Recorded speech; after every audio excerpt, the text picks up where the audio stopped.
안녕하십니까. 대학미래연구소 소장 이재진입니다. 오늘 준비한 영상은 2016 대입 무엇이 달라졌을까? 최저 강화, 논술 증가입니다. 2016 대입을 대학별로, 전형별로 잘게 쪼개보는 건 3월부터 관련 영상이 올라갈 거고요. 오늘 이 영상은 전체 판세를 한번 보기 위해서 제작을 해봤습니다. 전체 판세도 모르고 나 혼자 준비하면 좀 바보 같은 느낌 들잖아요. 그래서 데이터를 디테일하게 한번 쪼개봤습니다. 첫 번째, 수시, 정시, 선발 인원 비율인데요. 제일 중요한 건 정원 내예요. 보통의 자료들이 대기업에 나온 자료들 기준으로 하다 보니까 대기업 자료는 정원 내와 정원 외가 포함되어 있어요. 근데 정원 외는 농어촌, 특성화고 전형이라 대략 3만 명 정도가 포함되어 있거든요. 그럼 사실은 정교하진 않잖아요. 그래서 제가 정원 내만 추려서 데이터를 한번 분석을 해봤습니다. 우선 수도권과 비수도권 수시, 정시, 선발 인원 비율을 보면 수도권은 수시가 64,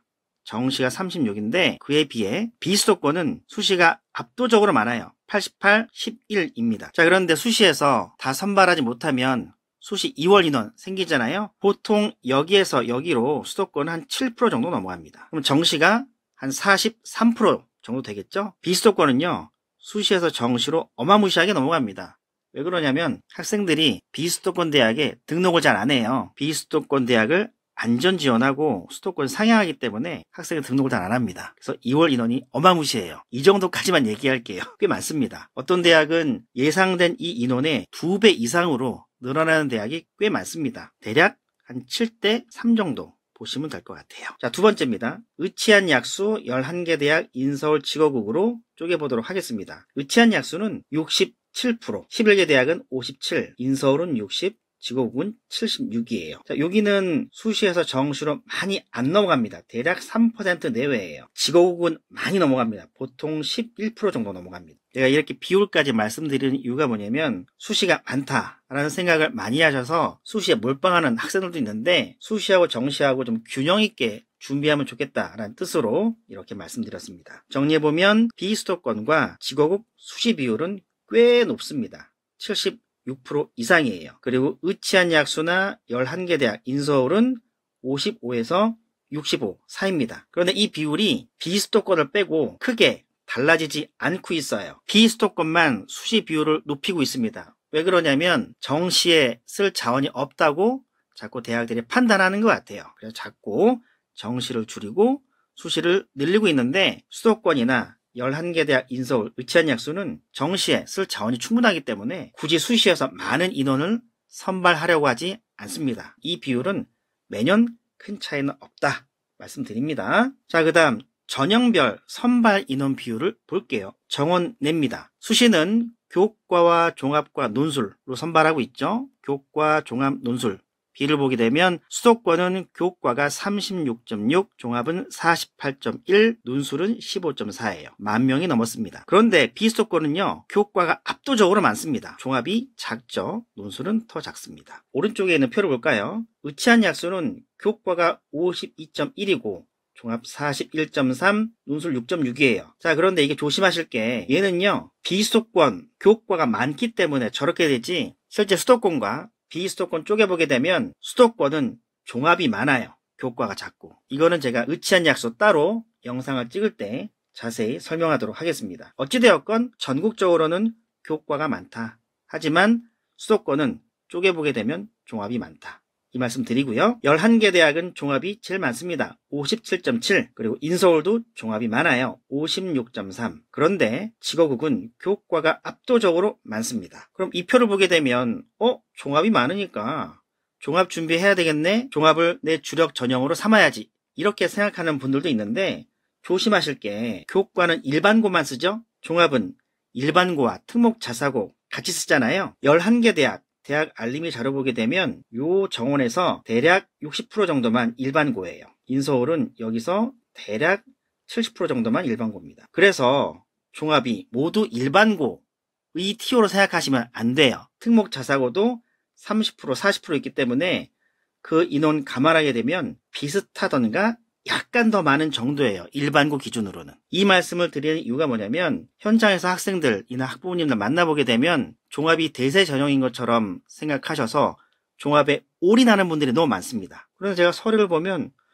굳이 이 학생이 내신도 괜찮고 수능 최저 준비 잘하면 교과를 써도 될 것 같은데 무리하게 종합에 올인하다 보니까 나중에 대학 취업할 때 힘든 경우가 꽤 많아요. 이 부분 좀 조심하셨으면 좋겠습니다. 종합전형 인원이 많기는 하나 특목 자사고 학생들도 지원하기 때문에 이 인원이 다 우리 게 아니다. 일반고 기준으로 좀 생각해 주시면 좋을 것 같습니다. 정리를 해보면 수도권 11개 대학 인서울은 종합이 압도적으로 많지만 앞에서 말씀드린 것처럼 대학 알림이에 나온 자료를 보면 특목 자사고 학생들도 30, 40% 정도 합격을 하고 있기 때문에 저 정원을 다 일반고 거라고 생각하시면 안 된다. 너무 무리하지 않았으면 좋겠다. 그리고 비수도권하고 지거국은 교과가 최다고요. 올해 제일 주의할 건 뭐냐면 논술이 전년 대비 1,004명 증가했습니다. 그럼 논술 같은 경우에는 보통 어떤 학생들이 했습니까? 일반적으로 내신 4등급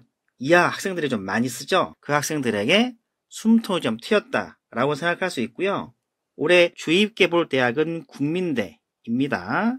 그리고 강남대도 논술 진입을 했죠. 강남대는 여러 채널을 통해 확인해 본 결과 아마 약술형 논술로 갈 확률이 99%고요. 국민대는 조심스럽게 예상해 보게 되면 51%의 확률로 아마 약술로 갈 확률이 좀 있습니다. 틀릴 수도 있어요. 근데 국민대 출제 경향 좀 잘 살펴보셨으면 좋겠습니다. 국민대가 만약 일반 논술로 가게 되면 경쟁률이 잘 안 나올 거예요. 2만 명 언더일 텐데 약술형 논술로 가게 되면 3만 명 이상 지원자가 나올 겁니다. 자, 마지막입니다. 수능 최저 이게 좀 많이 바뀌었는데요. 정원 내 기준으로 살펴보도록 할게요. 수도권 최저 있는 전형 선발 인원은 대략 25,000이에요. 31.9%. 얼마 안 되죠? 그런데 전년 대비 1,400명 정도 늘었습니다. 비수도권은 정반대로 최저 있는 전형 모집 인원이 2,773명 정도 감소를 했습니다. 자, 오른쪽 표를 보게 되면 최저가 많이 강화된 느낌입니다. 의치한 약수는 수능 최저 있는 전형이 무려 89%예요. 작년 대비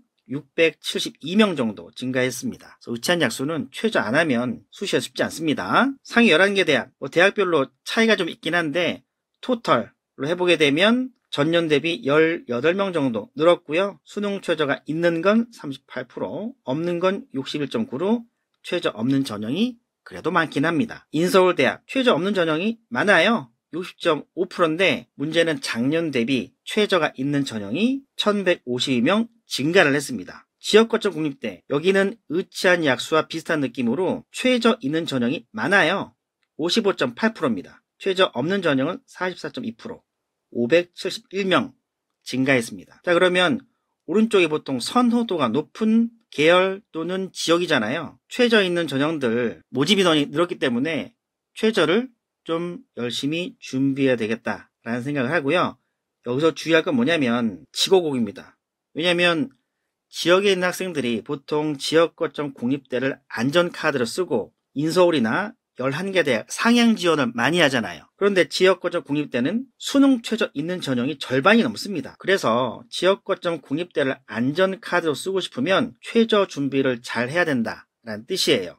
그래야 인서울이나 11개 대학 상향 지원이 가능하다 뜻입니다. 이 페이지를 정리해보게 되면 비수도권을 제외하고 나머지 수능 최저 학력 기준에 해당하는 전형 이 모집 인원은 계속 증가하고 있고요. 메디컬과 지역거점 국립대는 수능 최저 선발 인원이 많기 때문에 수능 최저가 대단히 중요하다라는 말씀을 드립니다. 정리해 보겠습니다. 2016 입시는 수시 정시 비율은 전년과 크게 달라지지 않았어요. 크게 대학들이 손을 대고 싶어 하지 않은 것 같습니다. 하지만 두 가지 포인트가 있습니다. 논술 전형이 많이 늘었습니다. 올해는 무려 1,004명 정도 늘었고 2개 대학이 신규 진입했습니다. 그리고 수능 최저 학력 기준이 많이 강화된 느낌이에요. 왜냐하면 2년 뒤에는 고교학점제죠. 고교학점제 같은 경우에는 눈으로 봤을 때 9등급이 5등급으로 줄어들다 보니 내신의 변별력이 좀 떨어지는 느낌이죠.